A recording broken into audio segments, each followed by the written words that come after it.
Business has changed and businesses need to respond rapidly. Let me tell you more. Hi BookTube, I'm Chris, I'm a doctor. Gonna summarize this book by John P. Cotter, who is some kind of leadership expert from Harvard.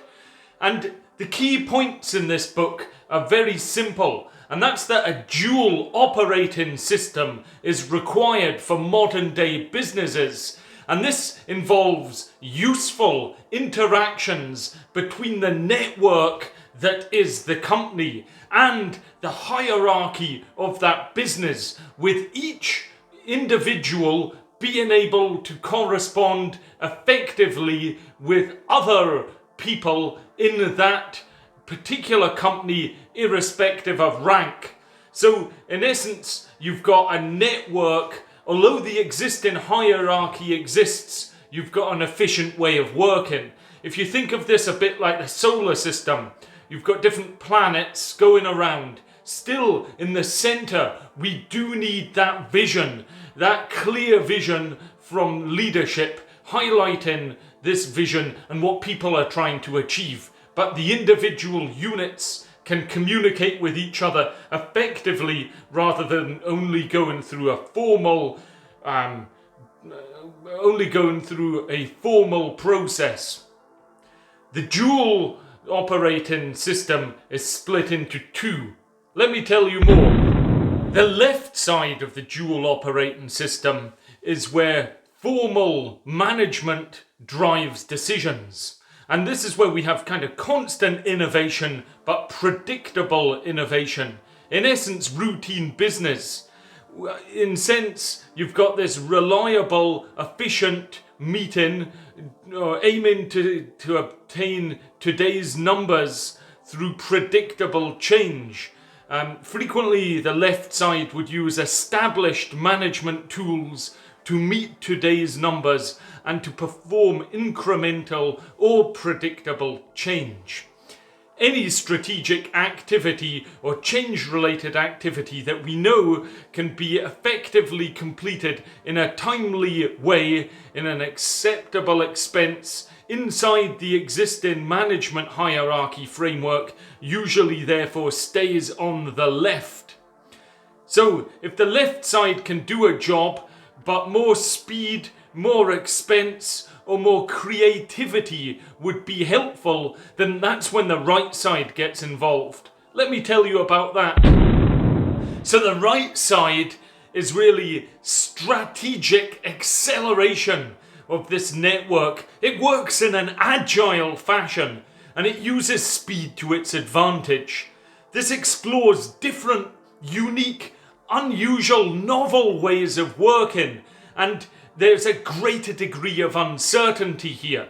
So, in essence, the right attempts to leap the business into the future. The right side of the organization is open-minded to new ways of thinking. You can think of this a bit like the brain, in which you've got the right side being the kind of seeing the bigger picture side, and the left side being the more analytical side. But this right side of the dual operating system focuses more on the unknowns and working outside of the box. So what will help both the left and right side? Well, the right side relies on volunteers, and these can be paid in the company. That's an important thing that I initially didn't understand. I'm thinking a volunteer does something for free. But this is just somebody who is energized, who are hopefully very efficient at producing change. And you can find those people potentially and allow them to develop a kind of combined sense of urgency. So what enables this is by creating a big opportunity for staff to work potentially harder, but towards a common goal. And staff can be both deployed on the right or the left side of this operating system and float between either, depending on the demands of the company. Great teamwork is clearly fundamental.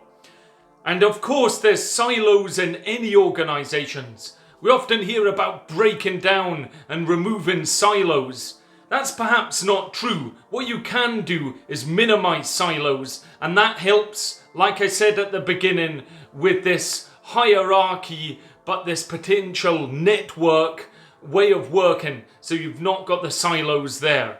I hope you find that helpful. I'll just leave you with a couple of leadership development accelerator tips. So that would be urgency, get a big opportunity.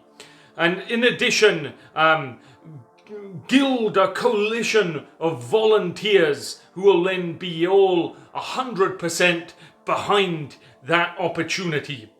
In addition, change vision and strategic initiatives accordingly. And then once things are working, you can potentially obtain more and more volunteers. Knock down barriers, of course. You'll say, Chris, how do you do that? Well, celebrate wins, relentless action, and once a change has actually occurred, successfully institutionalize this. I'll see you next time.